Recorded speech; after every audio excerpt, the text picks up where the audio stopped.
Olá, está começando o Toque de Vida deste domingo. Entrevista, informação e reflexão bíblica aqui na sua Ubra TV. Participe conosco!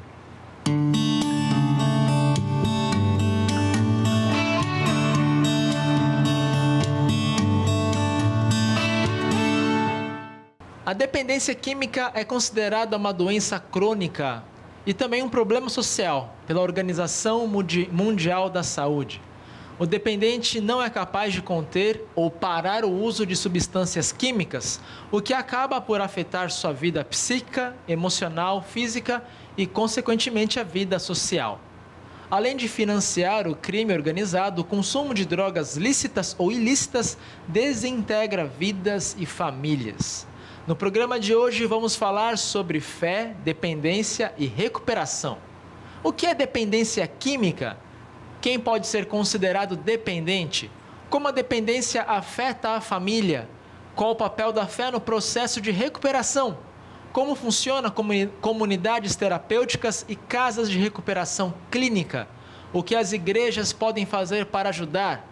Para responder essas questões, iremos conversar com o pastor Paulo Sérgio Kiel, pastor da Igreja Luterana em Novo Hamburgo e também coordenador administrativo da Comunidade Terapêutica Metanoia no mesmo município, e também com o senhor Adriano Tavares, monitor e representante da Casa da Graça, sediada na cidade de Canoas, destinada à recuperação de dependentes químicos. Fique com a gente!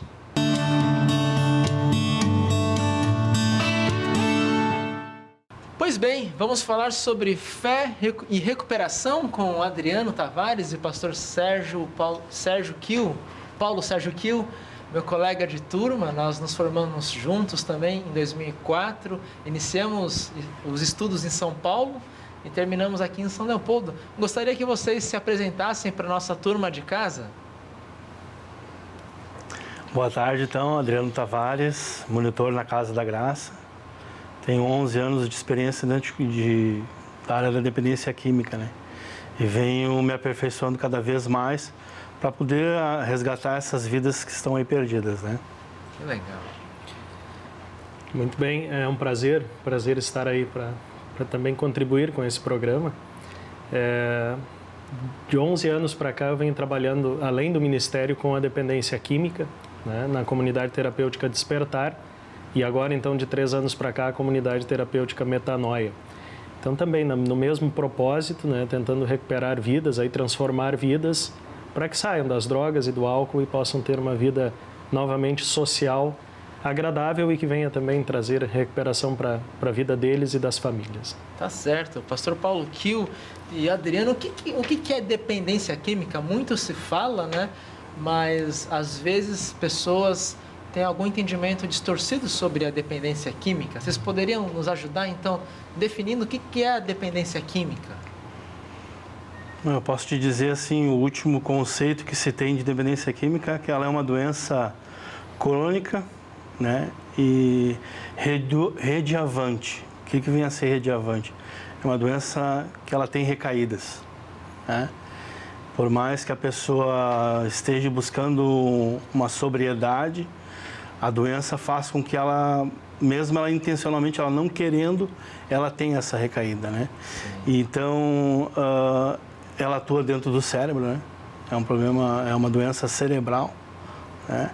E que ela envolve também o comportamento, né? Devido à ingestão da substância, né? Ela altera todo o comportamento, né? Então, muitas vezes a pessoa não sabe o que está fazendo, né? Quando está em uso. Então, a dependência química realmente o cérebro se acostuma com uma substância química que atua, então, nos neurônios? Com certeza. E faz com que a sensação de prazer seja sempre buscada, né?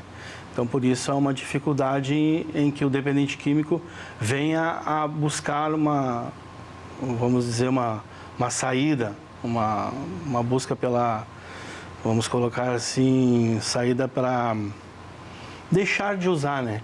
Porque o uso ele é muito prazeroso. Então, o cérebro tem muita recompensa positiva no cérebro, né? Sim. Não que o uso traz coisas positivas. Ela leva tudo a coisas negativas, né? A desestrutura social, a desestrutura familiar, a financeira. Então, o uso leva... O meu comportamento do uso faz com que eu me afaste de tudo, né? Olha só. Então, é mais ou menos isso, né? Então, pastor Paulo, o que leva uma pessoa à dependência química, né? Se a droga ali faz tanto mal para a pessoa, mesmo o prazer sendo intenso do uso, mas ela muito mais prejudica do que... Não vale a pena, digamos, o uso. O que leva uma pessoa a ser dependente químico? Porque muitos até têm um preconceito do tipo... ninguém mandou você se drogar no crack, né, vai se virar, não tô nem aí, né? O que leva uma pessoa, então, a virar um dependente químico? Na verdade, o Conselho Mundial de Saúde, ele define a dependência química, né, como uma doença multifatorial. Né? É muito difícil a gente definir qual é o fator que levou uma pessoa à dependência. É claro que a gente faz estudos, então, do dependente para tentar entender, né, através da psiquiatria, da psicologia, para tentar entender qual foi o principal motivo que levou, então, à dependência. Né? Mas não se tem muita clareza sobre isso. Né? Então, são multifatores. Né? Pode ser por um problema de saúde que se agravou e buscou na dependência ou no uso da droga, que depois trouxe uma dependência. Pode ser por um problema familiar, pode ser por um problema financeiro, pode ser por uma predisposição também. Então, assim, para o tratamento, realmente esse é o grande segredo, né? Tentar descobrir de onde vem isso, né? Quais foram os fatores que levaram à dependência. E, claro, na sociedade, se coloca o dependente químico como alguém que fez uma escolha e que agora ele pode parar quando ele quiser. E é como a Adriana acabou de comentar, que isso não é tão simples assim, não é possível agora eu realmente vou parar e está resolvida a coisa, né? Então há sempre um esforço muito grande para que isso aconteça, né? Para que o dependente químico pare de usar, e por isso então as comunidades terapêuticas, as clínicas, fazem esse trabalho para que isso aconteça. Né?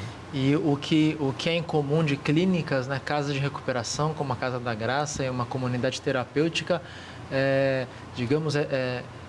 dar um ambiente em que a pessoa não esteja mais no ambiente em que ela consumia a droga, né? Ou seja, o fator da comunidade local ali ao redor do dependente parece ser muito importante para a pessoa continuar usando, né? Qual é o fator de importância que o local em que a pessoa está exerce para que ela continue esse uso? Então, seria melhor tirá-la desse meio? A fuga geográfica é uma das formas de tratamento, né? Talvez ela não seja mais efetiva, mas realmente o ambiente social em que o dependente está inserido, né, dificulta a mudança de hábitos, né? Então, para que um tratamento tenha o seu efeito, essa mudança de hábitos é importante.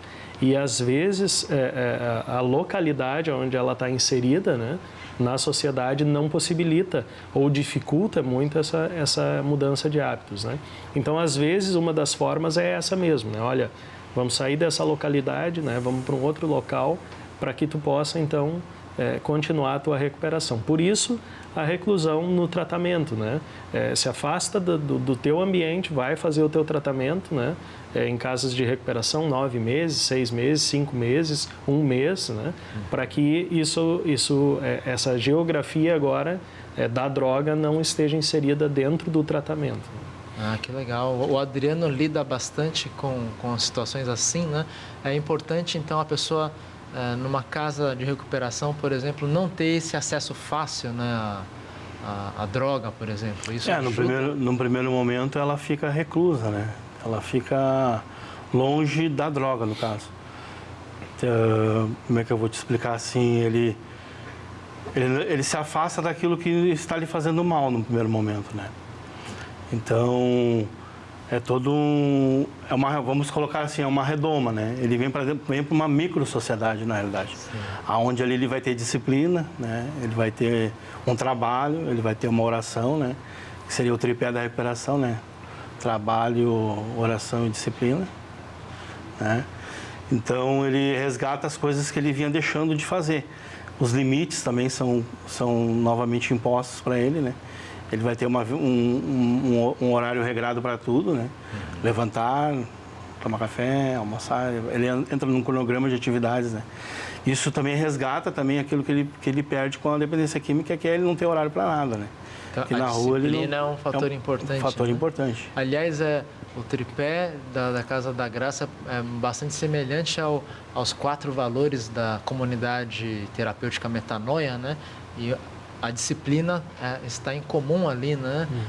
Vocês veem, então eu imagino que aquele que tem uma adicção, tem uma dependência química, vive uma vida desordenada por causa da droga, e a disciplina é uma tentativa de reorganizar isso na vida da pessoa.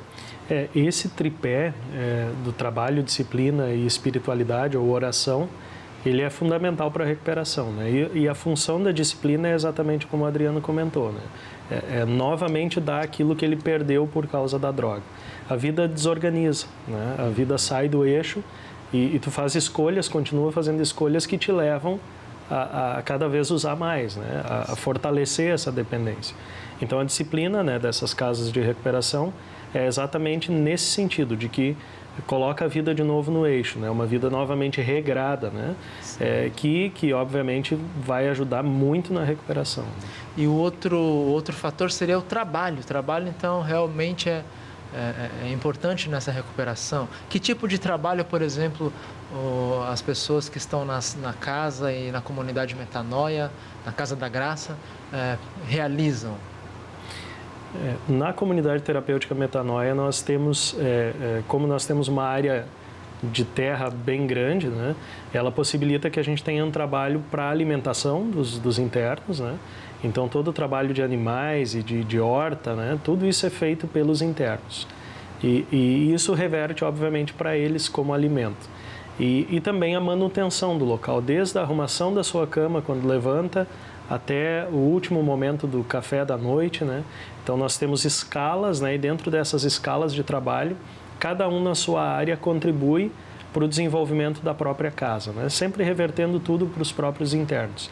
Então, a Metanoia possibilita, né? Dentro desse organograma de trabalho, que cada um venha trocando, né? Após as escalas, para que cada um possa também aprender alguma coisa nova dentro da recuperação, que possivelmente vai aplicar depois na sua vida lá fora, né?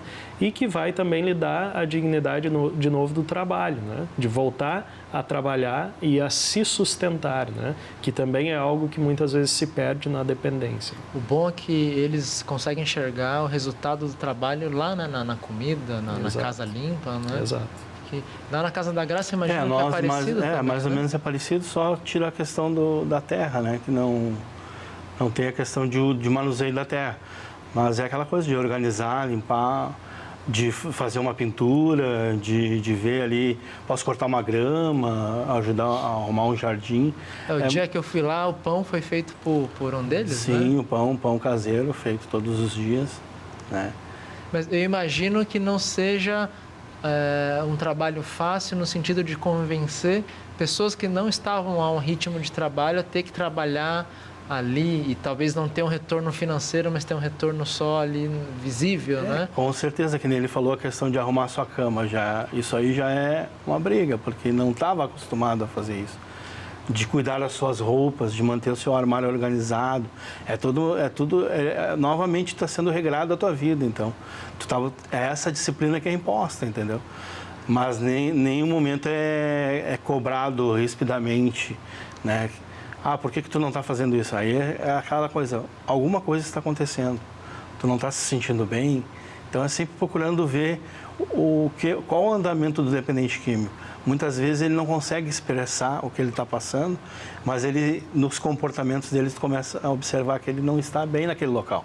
Então tentar ver por quê, porque senão daqui a pouco tu está perdendo o rapaz ou a pessoa vai acabar indo embora porque está se sentindo mal. Então, esse trabalho é justamente para isso, para ver como é que ele está se assentando dentro da casa, se ele está se comportando bem.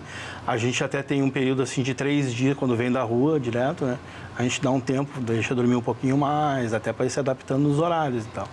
Mas é que nem o pastor aqui falou, a questão de um cronograma de tarefas, né? Sempre há um rodízio, nunca é o mesmo que faz, fica uma semana, vai mudando, até para a pessoa saber como funciona toda a casa, né? Puxa vida. E o outro pilar seria a espiritualidade, né?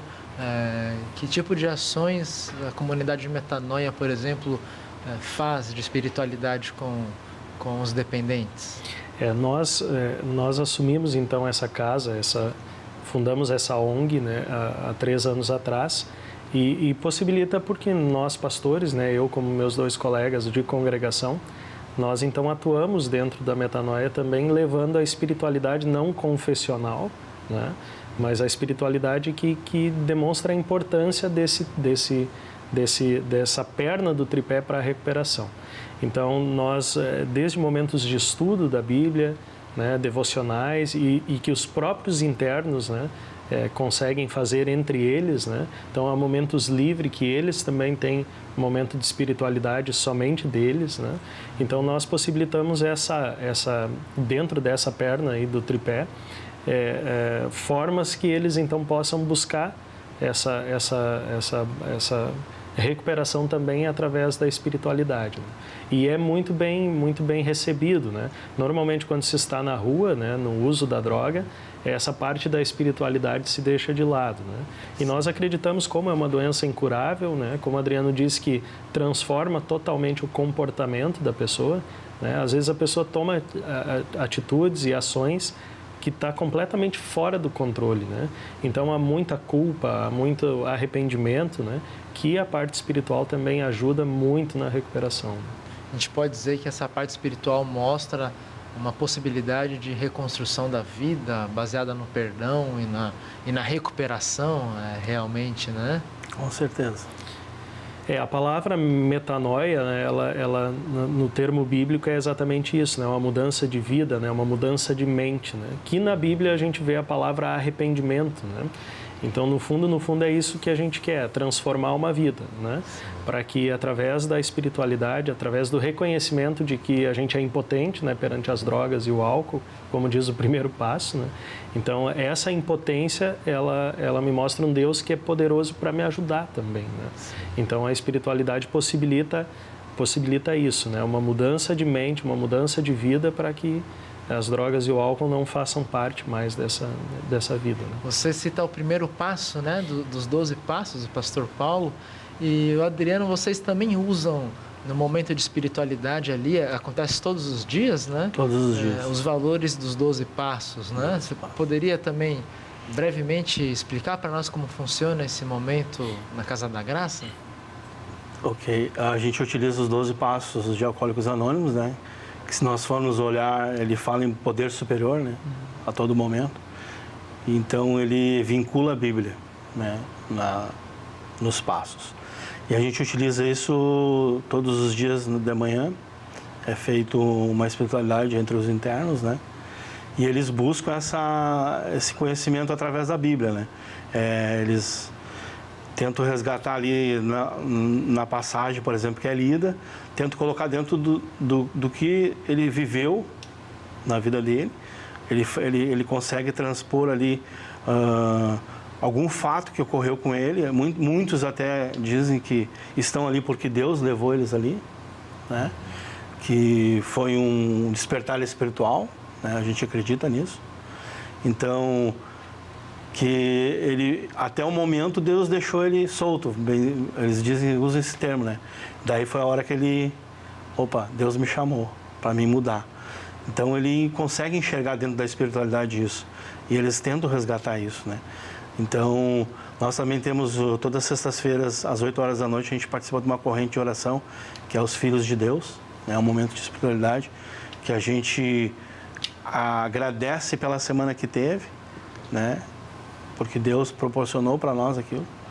E nesse momento também a gente consegue botar metas para que a gente seja superadas, porque através dessas metas é que eu vou conseguir a minha mudança. né? Então, a curto prazos, né? Para não ser uma coisa muito prolongada, mas a gente consegue entrelaçar essa recuperação dentro da espiritualidade. Muito né? bem. Sem criar um cunho religioso. Isso. Né? Isso a gente frisa muito.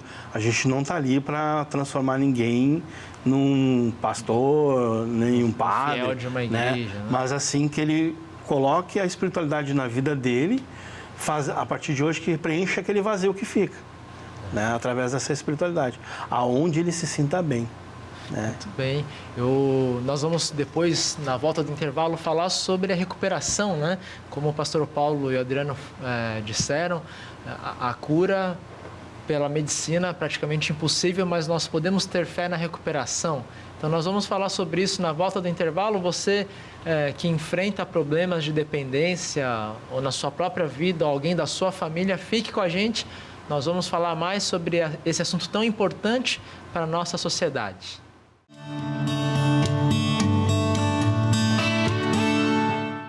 Muito bem, voltamos para falar sobre fé na recuperação. Estamos falando sobre dependência química neste programa e agora nós queremos falar sobre o papel da família na recuperação de dependente e a recuperação da própria família, porque quem tem um dependente em casa sabe que a família adoece junto, né?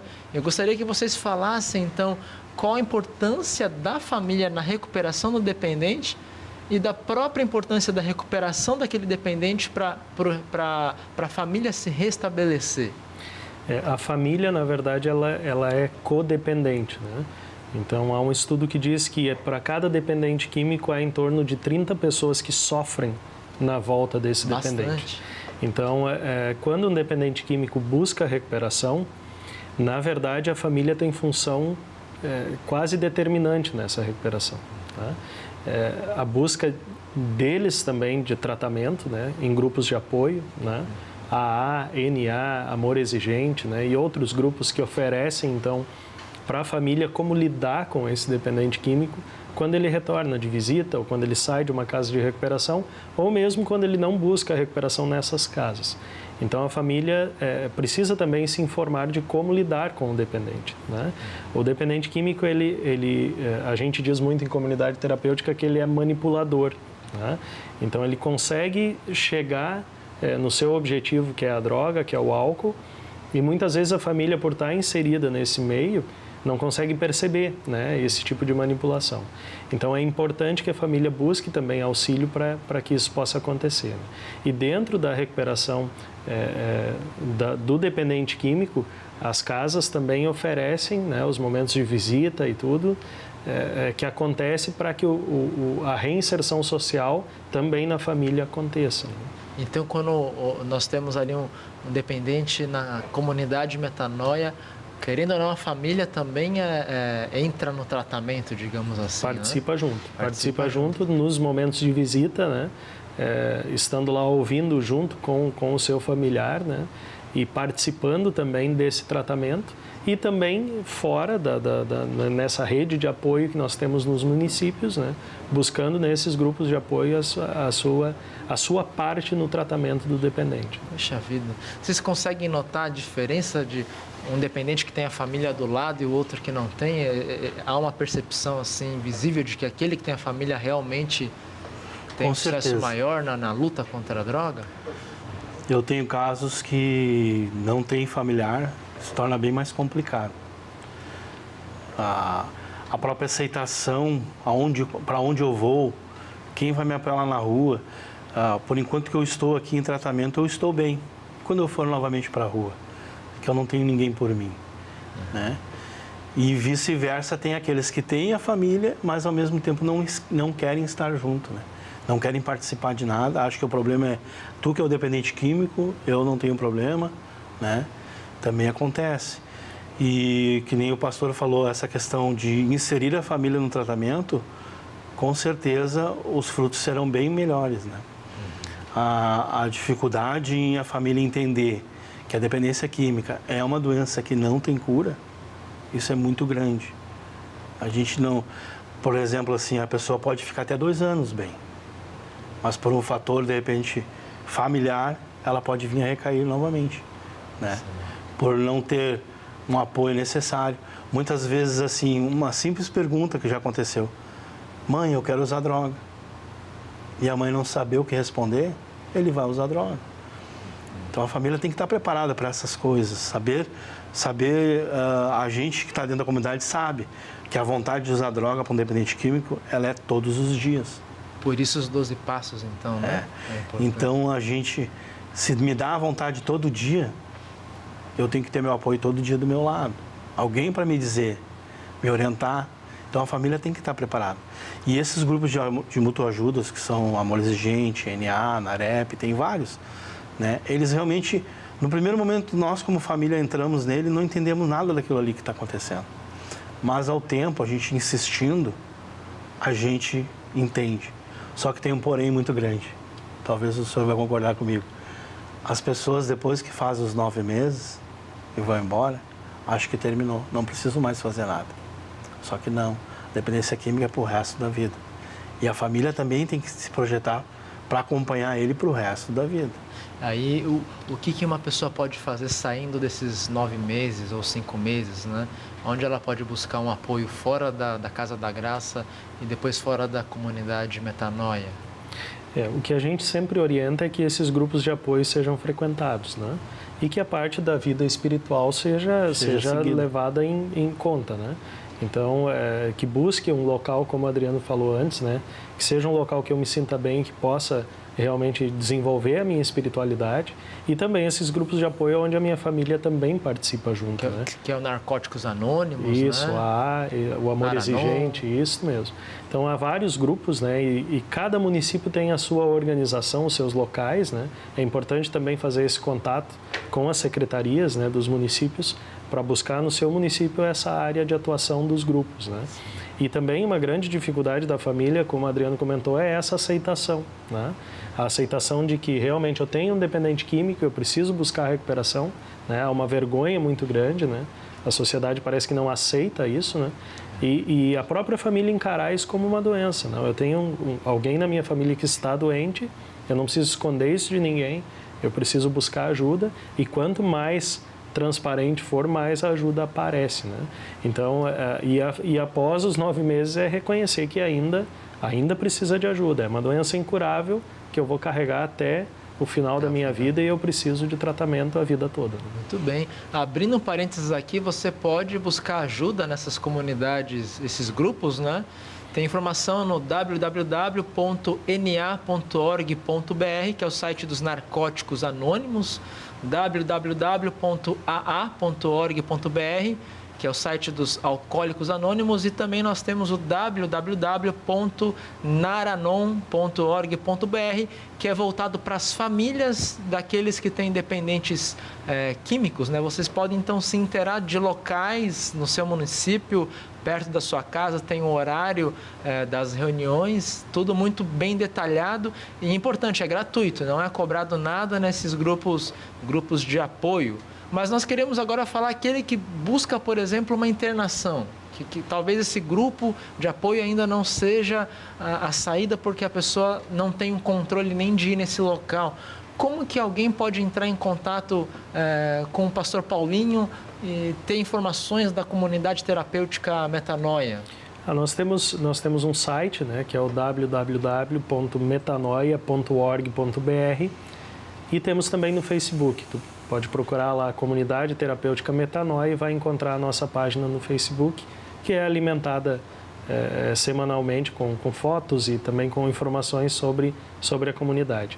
E também, através do site e da fanpage, nós temos lá os telefones de contato, tanto da comunidade, quanto o meu, como do nosso coordenador interno também, o seu Irineu. Que legal. Eu imagino que o pessoal de casa esteja até pensando em visitar a igreja que o senhor pastoreia, porque não é comum pastores ou evangélicos estarem dedicando tempo, né, a uma comunidade terapêutica, e também não é comum comunidades cederem seus pastores, né, para esse trabalho. Então isso mostra que a Congregação Evangélica Luterana Rei Jesus tem um trabalho diferenciado de amor ao próximo, né?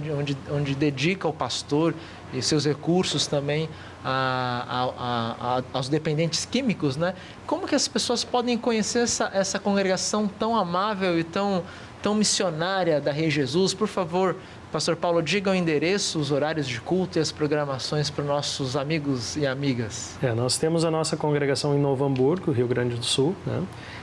No bairro Rondônia, na rua João Daniel Hillebrand, número 1349. E também pela página no Facebook, Congregação Rei Jesus.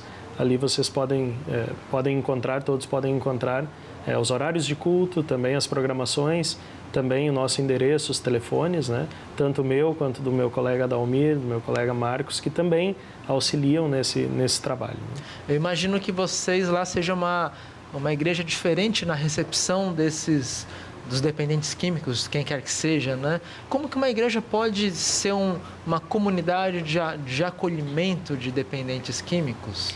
Aliás, todo mundo é pecador, né? Mas assim, eu digo de dependência química porque geralmente a gente tem aquela ideia de que numa igreja um dependente químico vai ser visto como um pecador pior que os outros, né?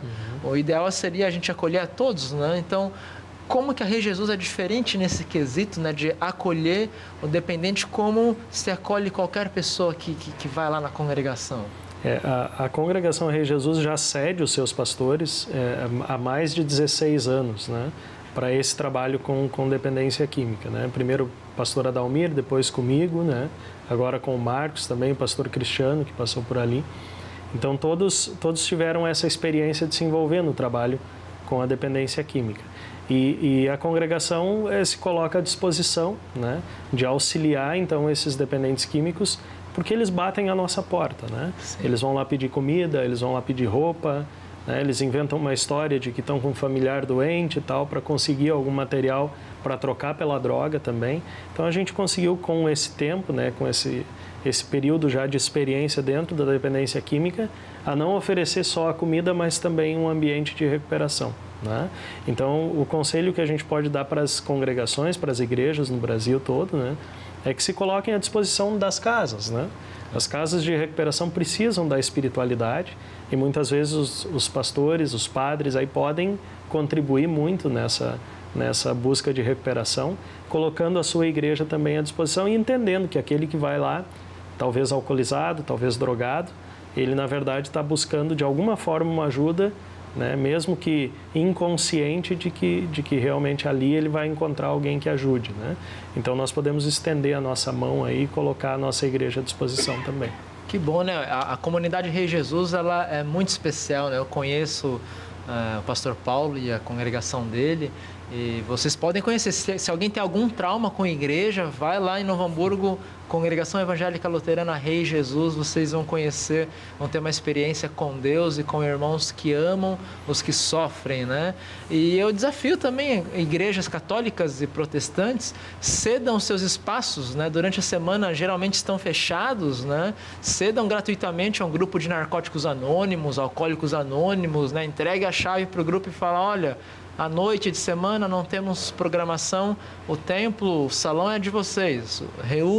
Reúnem-se e mudem a comunidade ao redor, né? Adriano, apresente um pouco da Casa da Graça e como que as pessoas podem então entrar em contato com vocês. Também através do site, né, www.casadagraca, sem o C cedilha, rs.com.br. E no site, né, vai ter todas as informações da casa, como funciona, né? Como a gente é urbano, a gente tem um pouco do diferencial de comunidade que a gente tem mais a parte médica mais à disposição, né? Psiquiatras, psicólogos, mais com tempo mais que interage mais assim, como não temos, por exemplo, não vai ter o cara lá que vai precisar ir na roça lá, capinar ou colher alguma coisa, a gente transforma isso numa reunião, né? Então a gente tem esse diferencial de ter um pouco mais de reuniões, de preparação, de falar sobre a doença, né?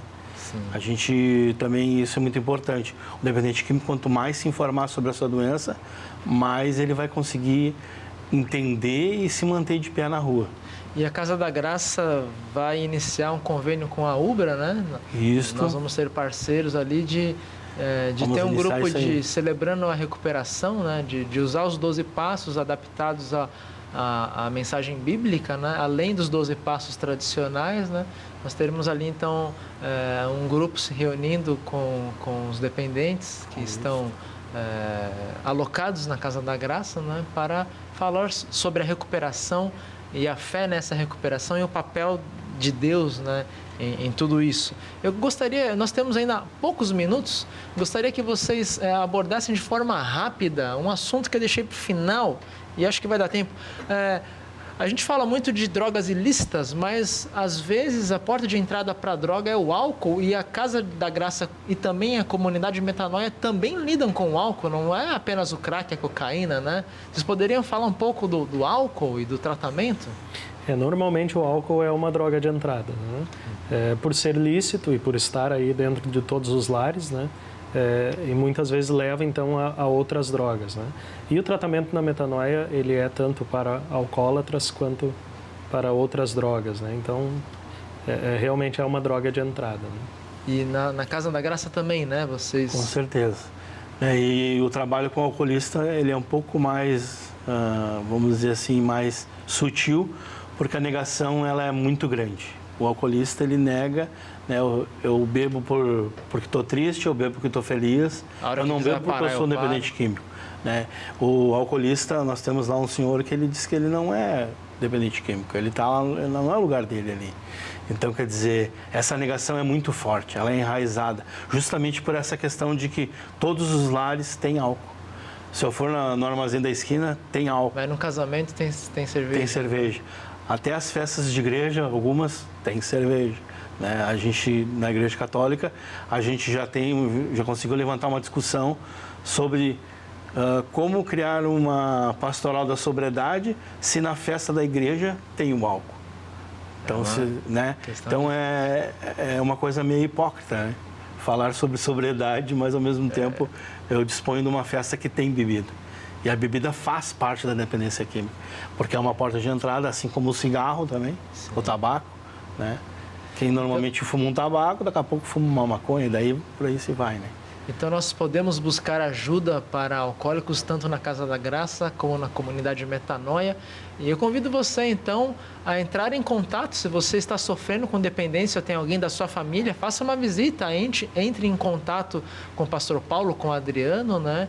E conheça o trabalho deles. Se vocês puderem contribuir financeiramente com doações também, eles disponibilizaram os contatos, você pode falar com eles e toda ajuda é bem-vinda. Gostaria muito de agradecer então ao Adriano Tavares, da Casa da Graça aqui de Canoas, ao pastor Paulo Kiel, da comunidade Metanoia de Lomba Grande, da congregação Rei Jesus, também de Novo Hamburgo, pela presença. Muito obrigado por virem aqui.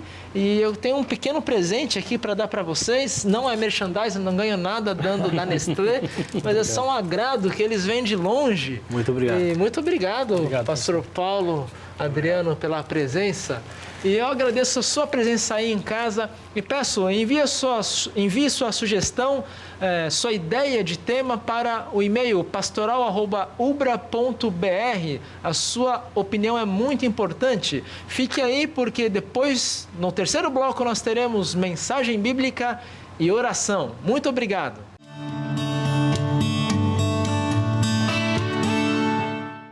Olá, seja muito bem-vindo ao nosso momento dominical de fé e reflexão aqui na Ubra TV, o programa Toque de Vida.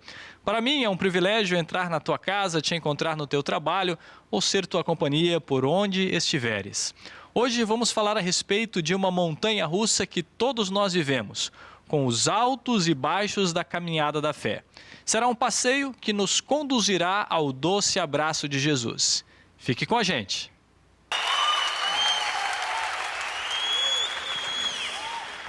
Vamos de pé.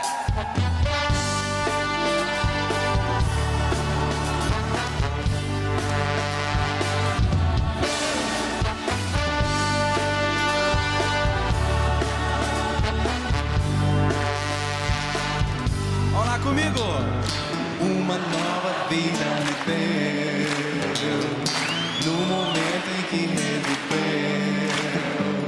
A morte não pôde deter. Jesus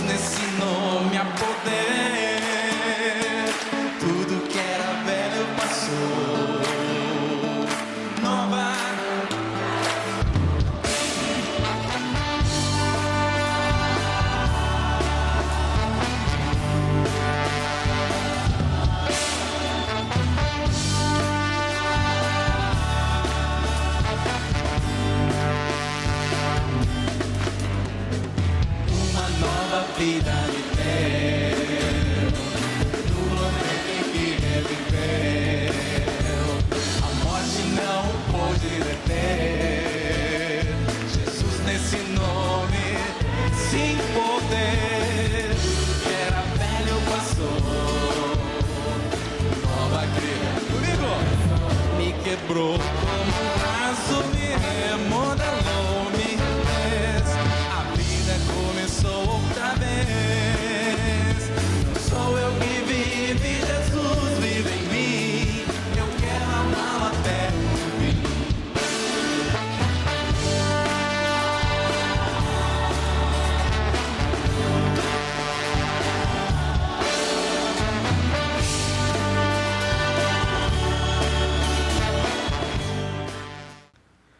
Em nosso encontro de hoje, faremos a leitura do Salmo 4. Este salmo, provavelmente, foi uma oração feita durante um período de calamidade, provavelmente diante de uma grande seca.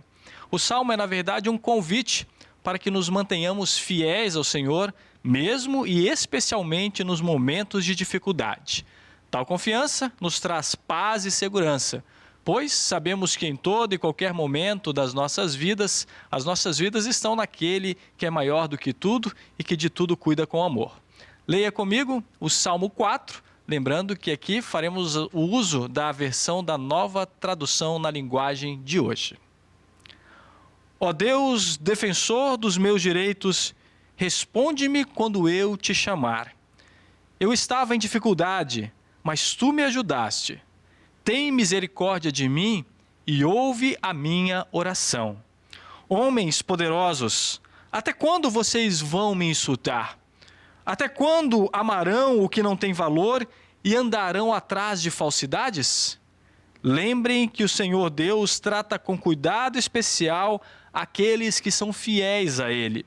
O Senhor me ouve quando eu chamo. Tremam de medo e parem de pecar. Sozinhos e quietos nos seus quartos, examinem a sua própria consciência. Ofereçam sacrifícios como o Senhor exige e ponham a sua confiança nele. Há muitas pessoas que oram assim: dá-nos mais bênção, ó Senhor Deus, e olha para nós com bondade. Mas a felicidade que pões no meu coração é muito maior do que a daqueles que têm comida com fartura. Quando me deito, durmo em paz, pois só tu, ó Senhor, me fazes viver em segurança. Louvemos ao nosso Deus, o qual tem se manifestado de maneira gloriosa e graciosa em nossas vidas. Amém.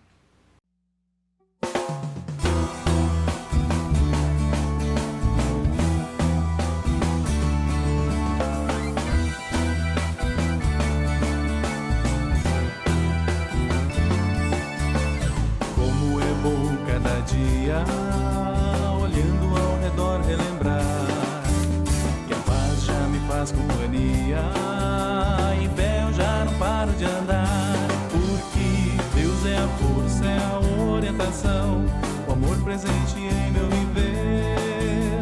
Caminho confiante com Cristo, pois sei, o bom pastor me faz não temer, o bom pastor me faz não temer.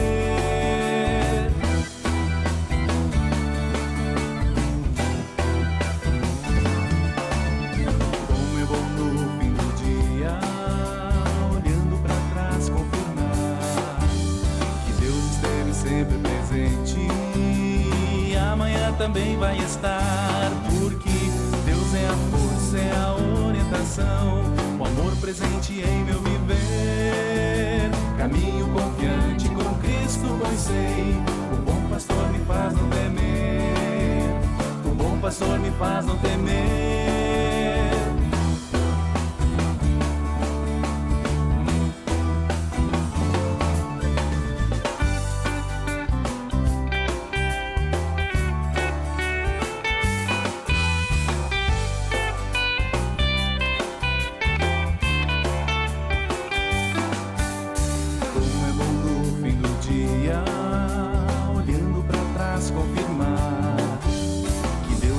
Sempre presente, e amanhã também vai estar, porque Deus é a força, é a orientação, o amor presente em meu viver. Caminho confiante com Cristo, pois sei, o bom pastor me faz não temer.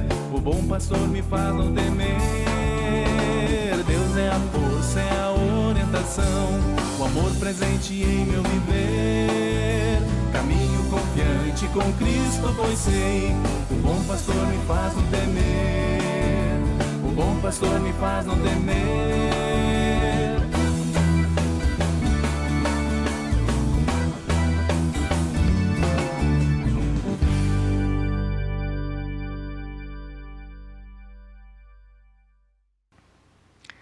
Em nosso encontro de hoje, quero fazer uma pequena brincadeira. Ela é bem simples, vou explicar. Eu vou dizer o nome de um personagem bíblico e vamos ver qual é a primeira imagem ou história desse personagem bíblico que vai vir à tua mente. Por exemplo, se eu dissesse o nome de Davi, qual a primeira imagem dele ou história dele que vem à tua mente? Davi jogando uma pedra em Golias? Davi tocando uma harpa? Davi cuidando das ovelhas? Davi fugindo do rei Saul? O importante aqui é reparar em qual imagem do personagem vem primeiramente à mente quando o seu nome é mencionado, ok? Então vamos lá. O personagem que quero lembrar e sobre quem vamos falar a respeito hoje é Pedro, o discípulo de Jesus. E aí, qual foi a primeira imagem de Pedro que veio à sua mente? Pedro segurando uma rede de peixes? Pedro abraçando a sua sogra? Pedro cortando a orelha do soldado romano? Pedro pescando? Posso estar enganado, mas eu acredito que para a maioria de vocês, a primeira imagem de Pedro que veio à mente foi a de Pedro negando a Jesus 3 vezes. Para as pessoas que faço essa pergunta normalmente, em média 70% delas primeiramente lembram deste triste capítulo da história de Pedro. Mas por que somos tão rápidos em apontar o dedo para Pedro? Será que o seu pecado é realmente a coisa que deve ficar mais vivamente marcada em nossa mente? O que podemos aprender com a vida de Pedro que pode nos ajudar a entender a nossa própria relação com Deus? Acredito que um rápido passeio pela história de Pedro pode nos ajudar a responder estas perguntas. Como provavelmente você sabe, Pedro era um pescador. Acredita-se que ele estava bem posicionado no comércio de peixes lá no Mar da Galileia. Certo dia, Jesus se aproxima e diz: "Venha, eu vou fazer de você um pescador de homens." Conta a história que Pedro então largou a vida que tinha para se tornar um dos principais seguidores de Jesus. Nenhum de nós vai negar que aqui Pedro deu um testemunho de confiança ao colocar a sua vida à disposição do Mestre Jesus. Tempos mais tarde, Pedro e outros discípulos estão atravessando o Mar da Galileia num barco. E de repente eles enxergam alguém andando sobre as águas. Apavorados, pensaram que era um fantasma. Foi então que Jesus se identificou.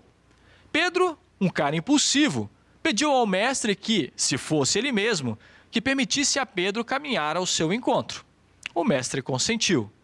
No meio da tempestade, Pedro se enche de coragem e sai do barco. No início, ele confiou e realmente caminhou um pouco sobre as águas. Mas o barulho da tempestade, a força do vento, o tamanho das ondas fizeram com que ele temesse e começasse a afundar.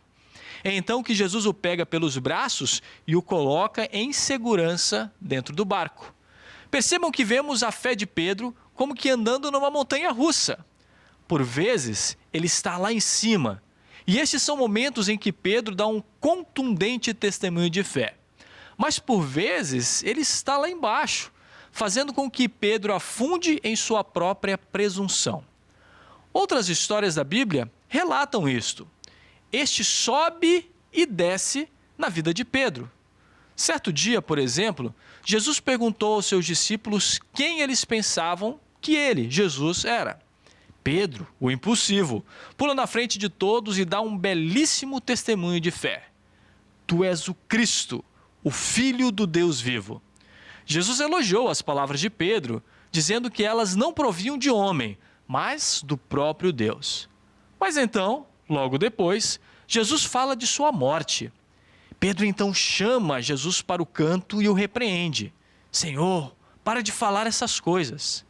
Era como se Pedro estivesse tentando afastar Jesus do seu caminho em direção à cruz. A reação de Jesus é dura e imediata.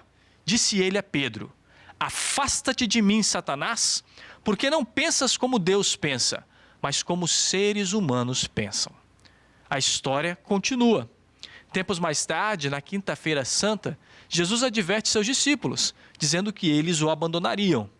Pedro afirma veementemente que jamais faria isso. Então, a advertência de Jesus é mais direta a Pedro: antes que o galo cante, tu me negarás 3 vezes. Depois, no jardim do Getsêmani, até pareceu que Pedro iria cumprir a sua palavra. Quando os guardas se aproximaram, ele pegou a sua espada e acabou cortando a orelha do soldado romano. Jesus milagrosamente cura o soldado. E depois daquele momento confuso, que acabou terminando com a prisão de Jesus, Pedro se afasta e fica acompanhando os acontecimentos à distância. Como sabemos, as palavras de Jesus se cumprem e Pedro nega a Jesus 3 vezes. O galo canta e Pedro se lembra da advertência de seu mestre. Eu posso apenas imaginar a angústia que Pedro passou a viver a partir daquele momento, sendo tomado por um enorme sentimento de culpa. Mesmo tendo sido avisado, ele negou o seu próprio mestre. Como Pedro foi capaz de fazer isto? Olhamos para ele, apontamos o dedo para o seu pecado e nos esquecemos de algo fundamental. Nós também, muitas e muitas vezes, negamos a Jesus. Todas as vezes em que eu escondo a minha fé para agradar os amigos da roda de cerveja, todas as vezes que eu sou desonesto em meu trabalho, todas as vezes em que engano meus professores com tarefas feitas por outros ou copiadas da internet, todas as vezes que desrespeito a minha esposa e não a trato com carinho devido, todas as vezes que não dedico atenção aos meus filhos, todas as vezes que eu mancho o meu matrimônio com a traição, todas as vezes em que julgo as pessoas com base em sua aparência ou opções de vida, todas as vezes que ofendo ou desrespeito pessoas nas redes sociais, nestas e em muitas outras situações, eu nego quem Jesus é e deixo de lado a importância fundamental de suas palavras na minha vida. Ou seja, no fundo, quando apontamos o dedo para Pedro, estamos apontando outros dedos para nós mesmos. No fundo, todos somos como Pedro. E também nisto há uma mensagem de consolo. Sim, pois no meio da angústia causada pelo seu pecado, Pedro olhou para Jesus e colocou diante de Jesus tudo o que estava pesando em seu coração. Do fundo do seu pecado, ele clamou ao Senhor. E o Senhor o escutou, e o Senhor o perdoou, e o Senhor o restaurou. Os braços de Jesus sempre estiveram abertos para Pedro, que o levantaram e o colocaram em segurança. Esses mesmos braços também sempre estão abertos para nós. Isto porque, para Jesus, não importa o tamanho do nosso pecado, não importa a vergonha do nosso erro, não importa o quão profunda é a culpa, Jesus sempre concede e sempre concederá o seu perdão a um coração verdadeiramente arrependido. Assim, quando estiveres caído por causa dos teus erros, os braços de Jesus estarão ali, estendidos para te perdoar, para te levantar, para te colocar em segurança, para restaurar a tua vida. Que no meio da amargura do pecado, possamos sempre ser restaurados pelo doce perdão da nova vida que Jesus oferece a todos nós. Tendo em nossos corações esta mensagem confortadora, convido você para um momento de oração. Querido e amado Jesus, obrigado pelo teu sacrifício na cruz, obrigado pelos teus braços abertos que abraçam o mundo inteiro e também a mim. Obrigado, Senhor, por essa confiança de saber que tua mão sempre está estendida em minha direção. Fortaleça, Senhor, essa fé em meu coração, que eu possa sempre ter em Ti o porto seguro, a certeza do perdão, o conforto que Tu nos traz e a segurança de uma nova vida. Em Teu nome nós oramos. Amém.